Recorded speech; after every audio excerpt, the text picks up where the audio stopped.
Welcome, dear listeners, dear viewers, to Healing Sound Movement Television.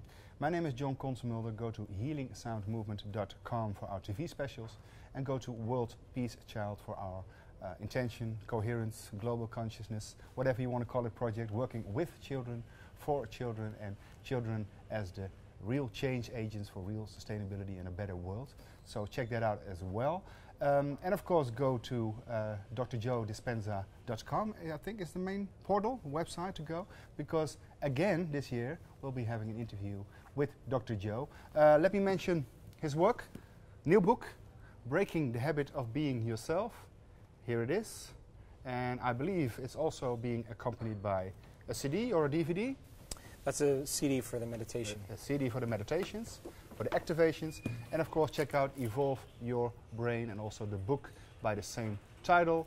And I have here some DVDs, I think, Wholeness, Creating an Unlimited Future Now, which is interesting, and Blessing of the Energy Centers. So check it out. Welcome again to Healing Sound Movement Television.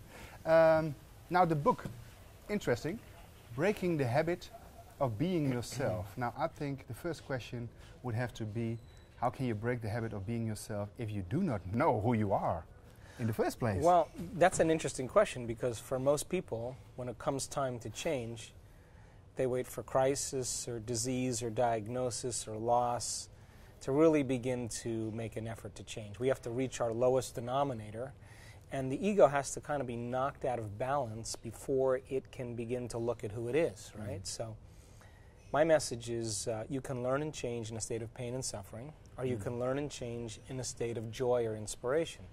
Now, 95% of who you are by the time you're 35 years old is a set of memorized behaviors, beliefs, emotional reactions, attitudes, and perceptions that run like a subconscious computer program. So 95% of who we are by the time we're 35 is the body becoming the mind. So a habit is when your body becomes the mind. So when it comes time to change, most people are using 5% of their conscious mind to go against 95% of what they've memorized. Now how come the change is not just inevitable but also so hard to achieve? Because I imagine the conditioning and the programming play a big role in there, but sometimes people do feel they want to change, but for instance with addictions you always see that when a person is ready for healing or to change his habit, then it works. But when do we know we're ready? Yeah. Well, we're back to that tragedy model. You know, people like to wait till they get to that point where they're so desperate that it's time to change. But I think that what's happening right now, John, in the cultures around the world is that people are beginning to wake up. And they're realizing that, you know, consumerism and corporations and governments and religion, those models, even education, is beginning to collapse. You know, those models, those paradigms of a authoritative figure that, you know, is paternal and informs, and people are supposed to respond to that level of consciousness, is beginning to change. People are waking up because information is so readily available. And so you only can change when you start to think about possibility. If you start thinking about being somebody else or creating something else, let's just say you wanted to create abundance. You wanted to be an abundant person, have all your needs met. What you really are saying is you want to be free. So in order for you to be free, you got to start thinking about your thoughts based on lack. You got to start looking at your behaviors that keep you limited. You have to notice the emotions of guilt or unworthiness that really stop you from being that person. And so when people start getting clear on their attention, there's a strong division that starts to take place between the old self and the new self. So we have to change our frame of references, consciousness-wise? You have to begin to go from a state of survival, which is where most people live, to a state of creation. Hindbrain to forebrain. Now, if matter is formed on the basis of consciousness, so to speak, could we also say that, for instance, with epigenetics, nutrigenomics, and scalar electromagnetics, and the holographic paradigm, that we are also the environment? We're not changing the parameters of the environment, but we are that environment? As above, so below, so within, so without? Yeah, this is an interesting paradox, because the answer is yes and no. So if you're waking up every morning and you're observing your life, you as the quantum observer, observing your life from the same level of mind every day, then you're collapsing infinite waves of possibilities into the same patterns of information called your reality. We're not stepping outside the box. So then, if your environment is turning on different circuits in your brain, causing you to think equal to everything that you know, you see the same people, you go to the same places, you do the same things at the exact same time, it's your external environment that's turning on your way of thinking and reminding you of who you think you are. And if your brain is a record neurologically of the past, and you're waking up and doing the same routine, predictable things, then as long as you're thinking equal to everything that you know, you keep creating more of the same. Now, your environment then creates a reaction in you unconsciously to think and feel certain ways. And then as you react and think and feel certain ways, you keep creating the same environment, which then reinforces the same emotional state to think that way. And then there's this dance between the outer world and the inner world. That's called karma. So we have to change our mirror before we change the reflections.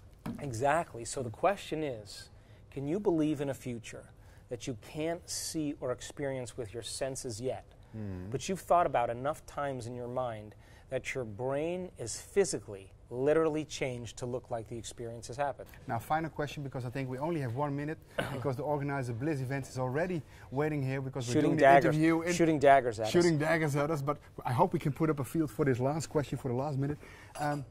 Do we need a multi-dimensional model in science? Because I'm thinking about psychoneuroimmunology, heart coherence. Yes, I see your laugh here. Heart coherence. You know the answer to this question. Yes, but I'm asking not for you, but for them. Well, listen, I mean, we need people like you and everybody else here to begin to demonstrate how to change. Yes.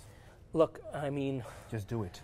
If you're changing your state of being and your cancer is going away or your high blood pressure is changing, and we can measure that, now psychoneuroimmunology and heart coherence and all of that stuff starts to create a bigger model. Yeah. Like, I was with the group, the gang that measures heart coherence, and they said, oh, God, we're really interested in brain coherence. I said, you can't have brain coherence without heart coherence. Yes. You can't have heart coherence without brain coherence. It's the same thing. Yeah. And psychoneuroimmunology works the best when you're living in a state of love. Yeah. Because all of a sudden you're blasting out all that oxytocin and it's making it to your heart and the vessels are opening up and you're feeling expanded and all of those tissue changes are happening on an implicit level in your body. You're secreting new hormones in your brain. All of a sudden you're letting go of your past. Doors are opening up. Your energy's changing. The model has to continue to be enlarged by people who are abnormal. We're going to measure Yeah, if you measure psychoneuroimmunology, guess what? Stress creates disease. That's it. But if you all of a sudden have people move into a positive state and they're able to regulate that state at will, now we got a new model of psychoneuroimmunology that's greater than the limited view of the human being. It's still local. Yeah. We're measuring subjectivity. We want to measure greater expression of subjectivity until it begins to produce objective changes. Now, I'm relying on you to do your best, you're relying on me to do my best, and now we're giving people a whole new model that they can latch onto and be empowered by. Yeah, we have to go from secret space to sacred space. There you go. There we go. From within to without. I want to thank you, Joe, for this great talk. You're welcome, John. I want to thank Lisbeth, who's standing over there, Bliz Events, and don't forget we're here at Zonheuvel Landgoed. I'm John Consemulder for Healing Sound Movement TV, signing off. Go to healingsoundmovement.com, worldpeacechild.com, blizevents.nl, blizevents.com, and drjoedispenza.com. Thank you for your time. See you next time. Bye-bye. And as you overcome the emotion of self and you stop observing the problems and the people and the conditions in your life from that same emotional energy, you're no longer entangled to that reality.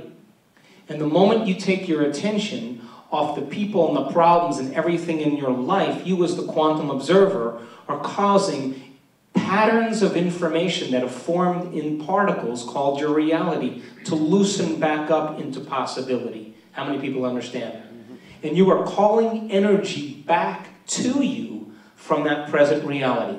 And that reality begins to fall apart because you're not observing it from the same level of mind. Healing sound movement, television.